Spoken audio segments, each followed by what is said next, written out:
David, here's your 347 small block Ford. It's got that run it, give description of this combination. It's got our heads on it.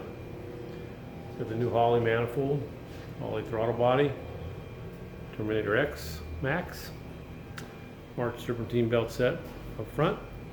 For some Canton pan, I think it's going in a Bronco maybe, it's cut out. Custom grind hydraulic roller, take you in our straight ran.